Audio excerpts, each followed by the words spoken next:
여러분 안녕하세요, 짬TV입니다.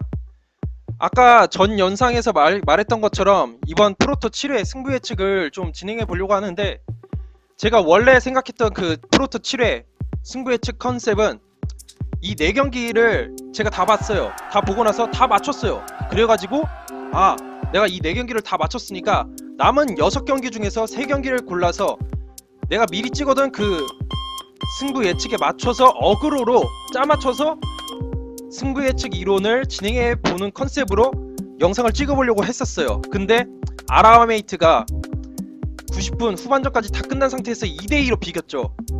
그래서 지금 무승부로 처리가 됐어요. 왜 그런가 봤더니 후반 종료 시까지만 이 기록이 인정이 된다는 거예요. 연장전 승부차기 그걸로는 승부패가 진행이 안 된대요.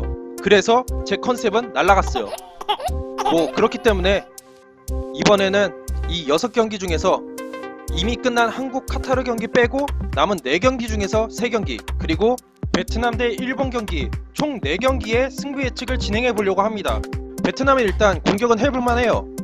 이란전을 제외한다면은 이라크 경기에서도 2골 넣고 예멘 경기 2골, 요르단 경기에서도 후반전에 밀어붙여서 1골 넣고 했었잖아요. 그걸 봤었을 때에는 베트남이 공격적으로는 해볼만 해요.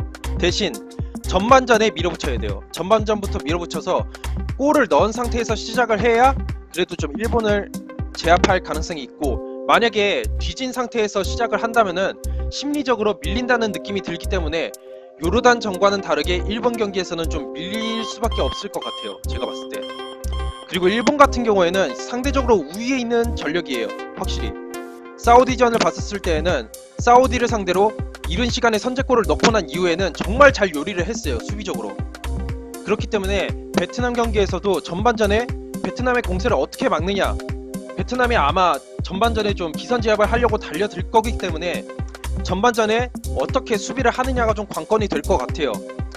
솔직히 지금 불안하다 안 불안하다 이런 기사들이 좀 약간씩 뜨고 있는데, 불안한 듯 안 불안한 전력이에요. 지금 일본이 나름대로 전략이나 아니라면 전술을 잘 짜서 경기에 임하고 있기 때문에 아마 제가 봤을 때는 좀 안타깝지만 일본의 승리를 예측할 수밖에 없는 상황이긴 해요, 지금. 근데 이게 좀 틀렸으면 좋겠어요. 전 개인적으로 이게 제 생각이 틀렸으면 좋겠어요. 일본이 2000년대 들어서 우승을 좀 많이 했어요. 그렇기 때문에 일본이 당분간은 좀 우승을 안 했으면 하는 바람, 베트남이 4강 신화를 이뤘으면 하는 바람에서 틀렸으면 좋겠어요, 개인적으로. 자, 그리고 세비야 대 바르셀로나 경기. 세비야는 11월 성적은 되게 좋았습니다. 8승 2무 3패, 잠깐 1위도 했었어요. 근데 12월 때부터 좀 미끄러지기 시작하죠. 1승밖에 거두지 못했고, 그러면서 4위로 추락하면서 최근 분으로서 좀 분위기가 안 좋아요. 페이스가 좀 떨어져 있는 상태인데, 바르셀로나 같은 경우에는 지난 구강컵 16강전에서 1차전에 메시 수아레스를 안 넣었을 때 2대1로 졌어요. 하지만 2차전에 메시와 수아레즈를 투입시키고 나서는 3대0으로 이기면서, 메시가 어쨌든 있으면은 바르셀로나는 강합니다. 메시 있으면 16강전에서 메시의 중요성이 딱 드러났었죠. 근데 전 경기에서도 메시의 중요성이 확실하게 드러납니다. 선발 라인업을 보면은 선발 라인업에 메시와 라키티치가 제외되어 있어요. 근데 여기 보면은 후반전에 2골을 더 넣었었죠. 1대1로 비긴 상황에서 안되겠다, 어쨌든 리그에서도 1승 중요해. 그래서 메시와 라키티치를 이른 시간에 교체 투입시키고 메시 투입시켜서 분위기 반전시키면서 3대1로 승리를 거두게 됩니다. 이 경기 통해서도 메시의 중요성이 딱 드러나게 돼요. 그렇기 때문에 이번 구강컵 8강 원정 경기에서도 메시와 라키티치를 투입시켜서 원정승을 노릴 거예요. 수아레즈도 무조건 나올 것 같고, 후반전에 투입을 시켰다 할지라도 메시와 라키티치가 어느 정도는 체력을 비축을 했었기 때문에 좀 어느 정도 승리의 기운이 좀 더 높지 않을까, 바르셀로나에게. 그리고 세비야의 최근 안 좋은 흐름도 한몫을 할 것 같기 때문에 이 경기는 바르셀로나의 원정승을 예측해 보도록 하겠습니다. 다음으로 레알 마드리드 대 지로나 경기인데, 레알이 홈에서는 7승 1무 2패 15득점 5실점으로 좋아요. 하지만 원정에서는 4승 2무 4패 15득점 19실점. 레알 기록으로는 좀 보기 어려운 드문 기록이에요, 이건.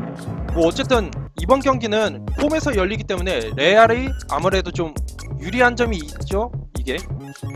그리고 레알 마드리드가 개막 첫 5경기 성적이 4승 1무로 좋았는데 세비야 경기 때부터 8경기는 2승 1무 5패로 추락의 길을 걷습니다. 이러면서 감독 교체도 이루어지고, 제가 이걸 왜 언급하냐면은 지금 현재 레알 마드리드가 11승 3무 6패예요. 근데 안 좋았을 때 세비야전 이후 8경기에서 5패를 한 거 빼고는 1패밖에 없어요. 거기에 홈경기 이점도 있기 때문에 그나마 나아진 분위기, 그리고 홈경기의 이점을 살려서 레알이 좀 더 우세를 점치기 충분하지 않을까, 이런 생각에서 이거를 좀 언급해봤고요. 지로나는 최근 리그 7경기에서 3무 3패로 상당히 부진합니다. 승리가 안 보여요. 승리가 안 보이고, 대신에 구강컵 16강전에서 아틀레티코 마드리드를 상대로 2무 승부, 원정 득실차로 8강에 올랐습니다. 지로나 같은 경우에는 굉장히 좀 끈질겨요. 되게 끈질기고 혼자 안 죽는 그런 스타일이 있잖아요. 나 혼자 안 죽어, 같이 죽어, 이런 스타일이라고 생각하면 될 것 같아요. 경기 결과만 놓고 봤을 때는. 그렇기 때문에 현재 레알 마드리드가 완전 좋은 분위기도 아니고 지로나가 무승부를 목표로 경기에 임할 거기 때문에 홈이라고 할지라도 레알 마드리드가 좀 힘들 수도 있어요. 힘들 수도 있지만은 그래도 홈경기 승리를 목표로 경기에 임하는 레알 마드리드가 좀 더 우세하지 않을까. 그리고 홈에서 8강에서 지로나 상대로 비기거나 지기라도 해봐요. 팬들, 기사 엄청 비난과 비판의 글이 쇄도할 거예요. 이런 것을 겪지 않기 위해서 레알 마드리드가 진짜 열심히 싸워서 승리를 거두지 않을까 개인적으로 생각해봅니다. 마지막으로 이제 첼시 대 토트넘 경기인데, 첼시가 홈에서는 7승 3무 1패로 좋은 편이에요. 좋은 편이지만 아자르, 윌리안, 캉테, 페드로, 이 선발 자원들의 체력, 컨디션이 얼마나 뒷받침되느냐, 이게 가장 큰 관건이 될 것 같고, 1차전에서 어쨌든 1대0으로 졌기 때문에 무조건 공격으로 밀어붙여서 득점을 해야 뭐 결승을 노려보든지 할 수 있을 거 아니에요. 그런 상황에서 공격이 얼마나 잘 진행되느냐도 관건이에요. 솔직히 지금 첼시 공격은 어느 정도 좀 뻔해요. 좀 읽혀지는 그런 공격인데 이게 얼마나 잘 효율적으로 어느 타이밍에 잘 이루어지느냐가 관건이 될 수밖에 없습니다. 토트넘은 DSK 중에서 3명이 이탈한 상태예요. 손흥민 아시안컵, 케인 델리알리 부상, 시스코도 부상이에요. 이게 정말 큰 변수가 될 수밖에 없고, 요렌테와 라멜라가 전 경기에서 선발 출전했는데 좀 안 좋았어요. 경기 내용이 안 좋아서 토트넘이 과연 이번 경기에서 이기기는커녕 뭐 잘 막을 수 있을까, 그런 우려가 좀 섞여 있는데 모우라가 이번 경기에 복귀할 가능성이 있대요. 이게 좀 변수가 될 것 같아요. 이런 점을 종합해서 봤을 때는 그래도 좀 첼시가 선발 라인업이 좀 더 괜찮고 하니까는 첼시 승 혹은 무승부를 예측해 볼 수 있을 것 같은데, 저는 그래도 홈의 이점을 살려서 첼시가 아자르, 윌리안, 캉테, 페드로 이 4명 중에서 한 명이 결정적인 골을 넣지 않을까 생각해서 첼시의 승리를 예측해 보도록 하겠습니다.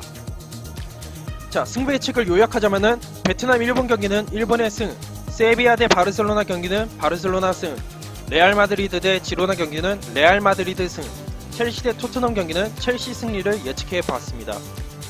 추가로 말씀드리면은 이게 토너먼트 경기잖아요. 다 토너먼트 경기이기 때문에 솔직히 제 예측이 꽤 빗나갈 가능성이 높습니다. 이번 프로토 7회는 그냥 좀 간단하게 참고 차원에서 좀 가볍게 봐주셨으면 좋겠어요. 아, 지금 이런 상태구나, 각 팀들이 이런 상태구나, 이렇게만 봐주셨으면 좋겠고, 솔직히 저도 앞에서 다 많이 미끄러졌기 때문에 이번에 남은 경기 프로토 진행할지 어떨지는 지금도 갈등이에요. 좀 고민 중이에요. 그리고 마지막으로 맨시티가 리그컵 경기 있어요, 이번에도. 근데 만약에 프로토에 10경기 다 풀로 채우고 싶다, 근데 한 경기가 빈다, 확실한 거 넣고 싶다, 맨시티 경기 넣으세요. 맨시티가 전 경기에서 9대0으로 크게 이겼기 때문에 2군급으로 이번에 나올 가능성이 큰데, 그래도 맨시티가 좀 더 유리하지 않을까 생각해봅니다.